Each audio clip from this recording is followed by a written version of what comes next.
پانی کی بار بار تاقید کرتے رہے. پڑھیے رب سلم علی رسول اللہ، رب سلم علی رسول اللہ، مرحبا مرحبا رسول اللہ، مرحبا مرحبا رسول اللہ. اے خدا دم بدم درود و سلام، ہے خدا دم بدم درود و سلام، اپنے پیارے نبی پر بھیجو غلام، اپنے پیارے نبی پر بھیجو غلام. اے گل کائنات میں جس کا ظہور، اے گل کائنات میں جس کا ظہور، پر ہو بار بار سلام اس نبی پر ہو بار سلام. پہنچے ہر قلب میں شور ہزاروں سلام، پہنچے ہر قلب میں شور ہزاروں سلام. جب کہ پیدا ہوئے رسول اللہ، جب کہ پیدا ہوئے رسول اللہ، تب پڑھا لا الہ الا اللہ، تب پڑھا لا الہ الا اللہ. اے محمد میرا رسول اللہ، ہے محمد میرا رسول اللہ. فضائل اللہ شریف اندر ذکر صالحین تنزل الرحمہ، یعنی ذکر صالحین کے وقت اللہ پاک کی رحمت کا نزول ہوتا ہے. چھ جائے کہ تمام صالحین و مرسلین کے پیشوا حضرت احمد مجتبی محمد مصطفیٰ صلی اللہ تعالیٰ علیہ وسلم کا ذکر خیر ہو، اور اس پر یہ بھی خوبی کہ درود شریف کی سماعیں بلند ہو، وہاں کے حاضرین پر کیوں نہ رحمت کا نزول ہو، سامعین کو کیوں نہ نقص مطلع وصول ہو. اور منقول ہے کہ جس مکان میں یہ محفل میلاد ہوتی ہے اس پر سال بھر تک رحمت کا بینا برستا ہے، اور اس مکان کے رہنے والے حفظ و امان میں رہتے ہیں، اور بے انتہا خیر و برکت شامل حال رہتی ہے. اور مکہ معظمہ اور مدینہ منورہ میں تو یہ حال ہے کہ جب کبھی کسی کے ہاں لڑکا پیدا ہوتا ہے، یا عقیقہ یا ختنہ یا شادی یا نیا مکان بنے، یا سفر سے کوئی واپس آئے، یا بیماری سے صحت پائے، ہر قسم کی تقریبوں میں محفل میلاد ہوتی ہے. اللہ پاک ہم لوگوں کو ایسی ہی توفیق دے کہ اپنے گھروں کو اور مجالس کو ذکر محمدی سے منور کریں، اور تمام رسومات اور آفات ناچ گانے یا رنگ یا باجا وغیرہ سے بچتے رہیں. آمین. ایک بزرگ نے خواب میں حضرت کو دیکھا اور دریافت کیا کہ یہ مولوی شریف کی محفل کیسی ہے، کیونکہ بعض لوگ اس میں کلام کرتے ہیں. تو حضرت نے فرمایا کہ جو ہم سے محبت کرتا ہے ہم بھی اس سے محبت کرتے ہیں. اور قرآن ان پیارے الفاظ کے ثابت ہوا کہ محبت کے سامان ہے، اور واقعی بغیر کسی محبت کے کون اپنا جان و مال فدا کرتا ہے. معلوم ہوا کہ محبت سے وفاتون ہے تو ہم تیرے ہیں. یہ جہاں چیز ہے کیا لوگوں الگ میرے ہیں، تو کسی نے کیا ہی خوب فرمایا ہے.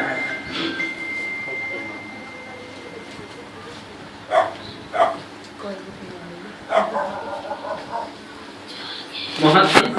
ابن الجوزی بیان میلاد النبوی میں لکھتے ہیں، صرف ترجمہ لکھتا ہوں آپ کو، پھر طوالت عربی نہیں لکھتا. لکھتے ہیں کہ جس شخص پر نور محمدی صلی اللہ تعالیٰ علیہ وسلم حضرت آمنہ کو عنایت ہوا، اللہ پاک کا ارشاد ہوا کہ اے عرش انوار کے برقع پہن لے، اے کرسی فخر کی چادریں اوڑھ لے، اے جنت کی حورو جنت کی کھڑکیوں میں آراستہ ہوئے ہو، اے فرشتو نور کے پٹے باندھ کر عرش کے گرد کھڑے ہو جاؤ، اے دروازے جنت کے دروازے کھول دے، اور دوزخ کے مالک جہنم کے دروازے بند کر دے، کہ ہمارے محبوب اپنی والدہ کے شکم میں جلوہ افروز ہوتے ہیں.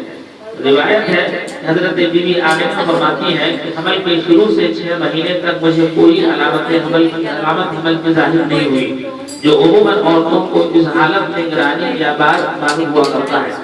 بلکہ جس قدر ولادت شریف کا زمانہ قریب آتا جاتا تھا آثار فرحت و سرور بڑھتے تھے اور طبیعت کو انبساط و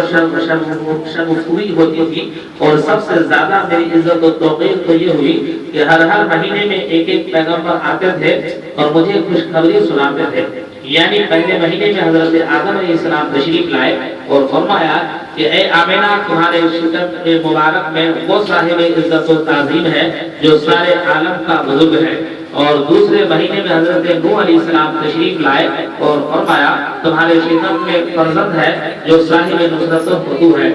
تیسرے مہینے میں حضرت ادریس علیہ السلام، اور چوتھے میں حضرت ابراہیم علیہ السلام، اور پانچویں میں حضرت اسماعیل علیہ السلام، اور چھٹے میں حضرت موسیٰ علیہ السلام، اور ساتویں میں حضرت داؤد علیہ السلام، آٹھویں میں حضرت عیسیٰ علیہ السلام تشریف لائے اور سب نے طرح طرح کی فضائل کے ساتھ خوشخبری سنائی۔ مولانا مرزوی اپنے رسالہ قرآن شریف میں تحریر فرماتے ہیں کہ وقت استحسن عند ذکر مولد الشریف ایما، اور تحقیق اچھا جانا اٹھ کھڑے ہونے کو وقت سے ذکر پیدائش۔ حضرت کے ان اماموں نے جو کہ روایت کرنے والے ہیں فطوبہ لمن کان لہ تعظیما، بس بھلائی ہو جو اس کے لیے جسے تعظیم نبی صلی اللہ تعالی علیہ وسلم پسند آئے۔ ایک بات کو سمجھتے چلیے، ایک ہے عبادت اور ایک ہے ادب و تعظیم۔ اللہ رب کی بارگاہ میں ابلیس نے 6 کروڑ سال یا اس سے بھی کہیں زیادہ عبادت تو کی تھی، لیکن رب کائنات نے دیکھا اور اس کو جانچا کہ دیکھتے ہیں کہ ان کے دل میں ادب و تعظیم ہے یا نہیں۔ جب حضرت آدم علیہ السلام کی بارگاہ ہے، ان کو حکم کیا کہ تم، یعنی فرشتوں کو حکم دیا کہ ان فرشتوں کو سجدہ کا حکم دیا جا رہا ہے، دیکھتے ہیں ابلیس سجدہ اور تعظیم اس کے دل میں ہے یا نہیں۔ تو کوئی طور پر وہ انکار کر گیا اور اس نے کہا کہ میں جب تجھے سجدہ کرتا ہوں تو تیرے علاوہ کسی اور کی بارگاہ میں سر جھکانے والا نہیں ہوں، اور پھر یہ مجھ سے ادنا ہے اور میں اعلیٰ ہوں۔ رب کائنات کا حکم تھا کہ دیکھو تم نے ہمارے حکم کی تعمیر تو کی، لیکن تم نے ہماری مرضی کو نہ پایا، اس لیے کہ مرضی جو ہے ادب و تعظیم ہی سے ملتی ہے، اور تمہارے اندر ادب اور تعظیم نہیں ہے، جس کی وجہ سے تم نے ہماری ذات اور ہمارے صفات کو محدود دائرے میں سمجھا تھا۔ ارے جس ذات کو تم نے اب تک عبادت کیا تھا،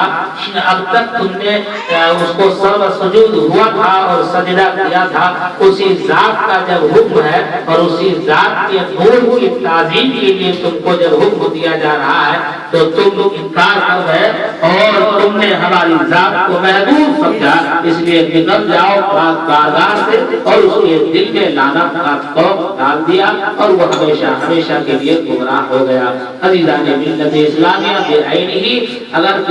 کوئی رب کی عبادت کرتا ہے، نماز پڑھتا ہے، روزہ رکھتا ہے، حج و زکات اور دیگر تمام اعمال صالحہ کرتا ہے، اور اللہ کے پیغمبروں اور اللہ کے اولیاء کی تعظیم ان کے دل میں ادب نہیں ہے، تو وہیں پہ ان کے تمام کی تمام عبادتیں جیسے ابلیس کے منہ پر مار دی گئی، ایسی عبادتیں منہ پر مار دی جائیں گی۔ اسی لیے اعلیٰ حضرت امام احمد رضا خان قادری بریلوی علیہ رحمۃ اللہ فرماتے ہیں کہ آج لے ان کی پناہ، آج مدد مانگ ان سے، آج لے ان کی پناہ، آج مدد مانگ ان سے، پھر نہ مانیں گے قیامت میں اگر مان گیا، پھر نہ مانیں گے قیامت میں اگر مان گیا، کیونکہ رسول پاک صلی اللہ تعالی علیہ وسلم کے ادب و تعظیم اگر دنیا میں جس نے ایکسپٹ کر لیا، مان لیا، وہ کامیاب ہو گیا، اور جس نے رسول پاک صلی اللہ تعالی علیہ وسلم کے تعلق سے کمیاں اور کمزوری اور برائیاں ڈھونڈنے میں جن کا لگا ہے، ان کا دل خراب ہے، ان کا دماغ خراب ہے، ان کی آنکھ خراب ہے، ان کی سوچ اور فکر خراب ہے، اور ان کے دل کے اندر ایمان نہیں ہے، چاہے وہ اسلامی لباس کیوں نہ پہن لے، اسلامی رنگ و روپ کو نہ اختیار کر لے، جب تک نبی کی سچی محبت اور سچا عشق جب تک ان کے دل و دماغ میں نہ ہوگا، اس وقت تک وہ مومن نہیں ہو سکتا ہے۔ روایت ہے کہ جب چاند کے حساب سے 9 مہینے پورے ہوئے اور وقت آپ کی پیدائش کا قریب آیا تو آپ کی والدہ کے پاس بہت سی عورتوں کے ساتھ حضرت بی بی آسیہ اور حضرت مریم علیہ السلام عالم قدس سے حاضر ہوئی اور بہت سی جنت کی حوریں آپ کے ساتھ تھی۔ آپ کی والدہ فرماتی ہیں کہ ان سے میرا گھر بھر گیا اور وہ سب یہی کہتی تھی کہ اللہ تعالیٰ نے ہمیں آپ کی خدمت کے لیے بھیجا ہے۔ آپ کی والدہ فرماتی ہیں کہ اس وقت مجھے کچھ پیاس معلوم ہوئی، اسی وقت ایک نورانی فرشتہ میرے پاس آیا، اس کے ہاتھ میں ایک شربت کا گلاس بھرا ہوا تھا جو دودھ سے زیادہ سفید اور شہد سے زیادہ میٹھا اور برف سے زیادہ ٹھنڈا، اس میں گلاب سے زیادہ خوشبو آ رہی تھی۔ ہاتھ میں دیا اور کہا اسے پی لو، جنت سے تمہارے لیے شربت آیا ہے۔ چنانچہ خوب سیر ہو کر کے پیا، پھر کہا اور پیو، میں نے اور پیا۔ اس وقت تشنگی رفع ہوئی اور سکون حاصل ہوا۔ پھر اس فرشتے نے یہ التجا کی، اظہر یا سید المرسلین، اظہر یا سید العالمین، اظہر یا خاتم النبیین، پڑھو درود پڑھو، عاشق و درود پڑھو، درود سے کہیں غافل نہ ہو، درود پڑھو۔ ندا تھی کہ سرکار تشریف لاؤ، شہنشاہ ابرار تشریف لاؤ،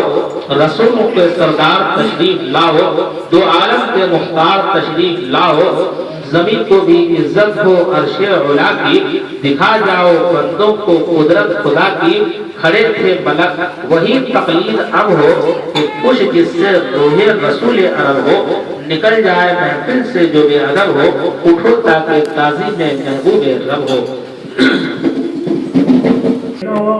سلام ابو ہمارا